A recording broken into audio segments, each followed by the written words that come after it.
Hello, brethren. This is Pastor Melvin Calusin of Family of Christ Christian Fellowship.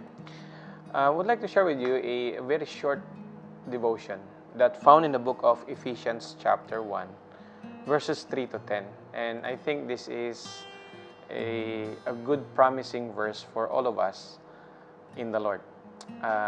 Dahil ito po yung isang bagay na dapat natin pinanghahawakan sa Panginoon.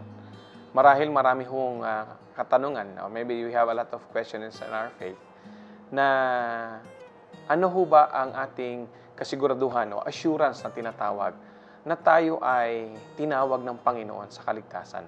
Lalo na po sa kapanahon ng ito na marami pong nagbibigay sa atin ng stress at worry in life. So I would like to read to you dito po sa Ephesians chapter 1 and verses 3 down to 10. Blessed be the God and Father of our Lord Jesus Christ, who has blessed us with every spiritual blessing in the heavenly places and in Christ, just as He chose us in Him before the foundation of the world, that we should be holy and without blame before Him.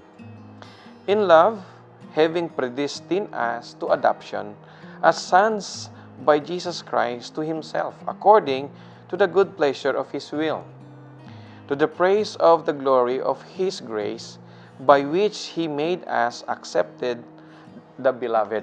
Verse 7, in Him we have redemption through His blood, the forgiveness of sins, according to the riches of His grace, which He made to abound towards us in all wisdom and prudence, having made known to us the mystery of His will, according to His good pleasure, which is purpose in Himself, that in the destination of the fullness of the times He might gather together in all things in Christ, both which are in heaven and which are on earth in Him. Ito yung pagkakataon na dapat ho nating maintindihan na ang Panginoong Hesukristo po ay dumating bilang isang lingkod at bondservant ng ating Diyos Ama, at siya rin po ang ating pong tagapagligtas. Siya ang nagbigay ng kanya pong buhay at pasakit upang lahat tayo ay matubos sa ating pagkakasala. Subalit bilang isang Kristiyano, nais ko po sanang maipaalala sa atin na hindi lamang sa isang bagay tayo ay nagkaroon ng pagpapala sa Diyos. Ang sabi doon po sa binasa natin kanina, na we receive spiritual blessing from Jesus Christ. At ang nakakatuwa nun ay pinili niya tayo. In verse 4 says, He chose us in Him, para daw po sa Kanya, before the foundation of the world, or before the creation of the world. At napakasarap pong intindihin na hindi ikaw ang pumili sa Diyos, kundi ang Diyos ang tumawag po sa atin. At ang kagandahan po noon, dahil Diyos ang tumawag sa atin, ang pagpapalang pang-espiritual ay mayroong katunayan at kasiguraduhan na mapupunta po sa atin. At ito po yung nakakatuwa kasi bakit? We strive in our Christian life sa pang-araw-araw nating buhay. Meron tayong ups and down.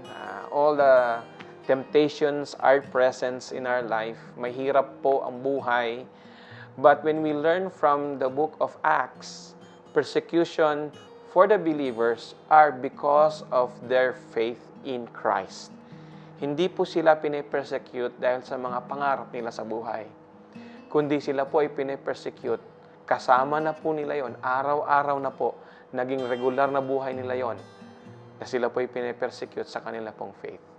One thing that I've learned in this passage, when we are chosen by God, ang sabi rito, we are able to live in the holiness of our life. Blameless, ang sabi dito. So tayo po ay mayroong kakayanan, hindi dahil sa ating natural na pagkatao, kundi dahil sa biyaya, sa spiritual blessing, at dahil tayo ay tinawag ng Diyos bago palilangin ang mundo, tayo daw po ay mayroong kapasyahan na mamuhay ayon sa kanyang kalooban. Of course, sa tulong ng Banal na Espiritu. Out of God's love, ang sabi po dun sa verse 5, He predestined us for adoption and to be His children through Jesus Christ. Ito po yung nakakatuwa dahil bakit? Dito natin malalaman na dahil sa pag-ibig ng Diyos, ang salita pong ginamit sa ESV is predestined. And alam po natin yung sa wikang Ingles na yung destination o yung destined na salita ay yung hantungan. Kumbaga sa Tagalog po ang salitang predestination ay ikaw po ay natawag na bago pa sa iyong huling hantungan. So alam na po ng Panginoon kung saan ka pupunta. Kaya nakakatuwa rito dahil bakit? Tayo po ay tinawag ng Diyos. Meron na po tayong destinasyon sa pamamagitan ni Kristo Jesus. Yan po ay dahil sa pag-ibig ng Diyos. This is His purpose and His will for His glory and grace. Dahil po sa biyaya ng Diyos, ang lahat ng ito ay ginagawa niya upang tayong lahat ay makapagbigay ng kalwalhatian sa Kanya. And then sabi po sa verse 6, by grace, Jesus' blood paid our sins. That's why we have redemption and forgiveness of our sins. Kung yung mga bagay na mahirap po sa atin, yung mga bagay na hindi natin gayang gawin, kagaya po ng pagkakautang o yung pagkakasala natin, hindi ho natin kayang bayaran. Ang Panginoong Hesukristo po ay binayaran niya yun. That's why we have redemption. Meron ho tayong katubusan sa ating mga kasalanan at meron din po tayong kapatawaran ng ating kasalanan. Kaya kung ating pong titingnan na ang salita ho ng Diyos o ito pong portion ng Ephesians chapter 1 verses 3 to 10 ay nagbibigay po sa atin ng malawakang idea na tayo bilang isang anak ng Diyos, hindi aksidente na ikaw ay nakakilala sa Kanya, kundi itong lahat ay pinagplanuhan ng Diyos upang ikaw at ako ay makasama niya. Ang sabi doon, before the creation of the world. And we have the redemption, pagkatubos, and forgiveness of our sins. Ang Diyos po ay matapat ho sa atin. Kung bakit tayo tumatanggap ng mga spiritual blessing, dahil pangako niya po yan. Natutuwa po ang Panginoon every time na finufulfill niya yung kanyang plan sa buhay natin.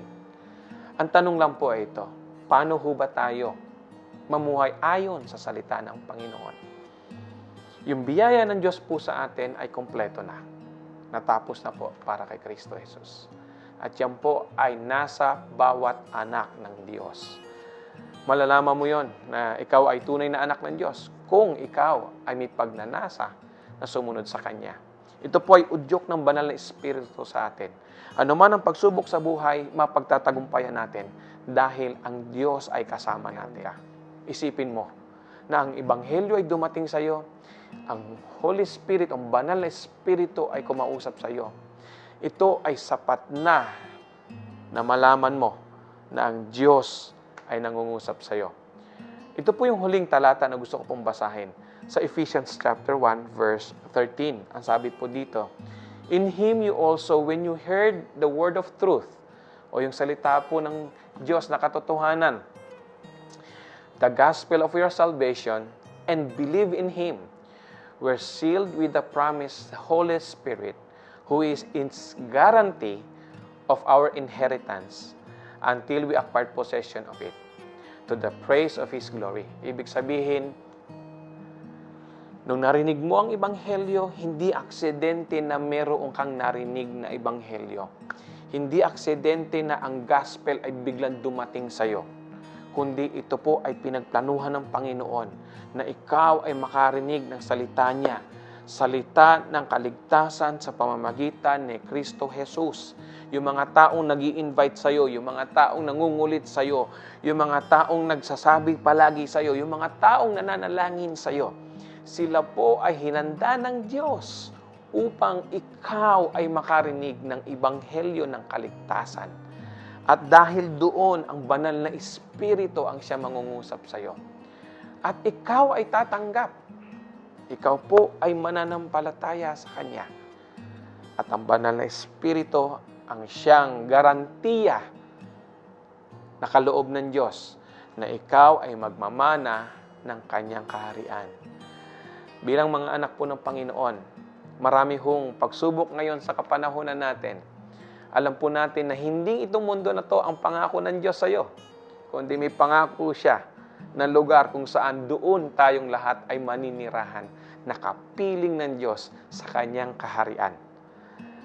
Nawa po ang salitang ito ay angkinin mo na ikaw ay tinawag ng Diyos. That God called you before the world created, before the foundation of the world. And by His love, He predestined you to be with Him.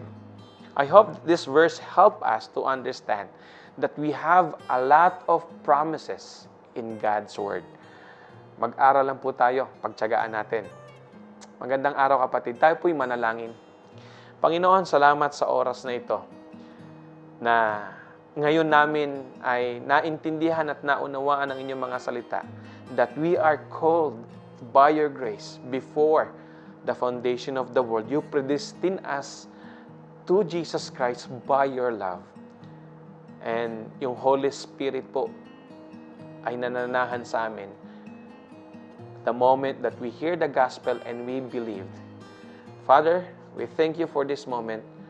Help us to be more better Christian as you want us to be. At sa bawat hamon o pagsubok sa buhay na meron kami, hayaan nyo na kayo lamang ang aming pong lalapitan at walang anumang makakagapi sa amin dahil kami ay tinawag nyo na sa inyong pong kaharian. In Jesus' name I pray. Amen. Muli po, ito po si Pastor Melvin Calusin ng Family of Christ Christian Fellowship na nagsasabi sa inyo, patuloy lang po tayo sa piling at biyaya ng Panginoon. Hanggang sa muli. God bless you all.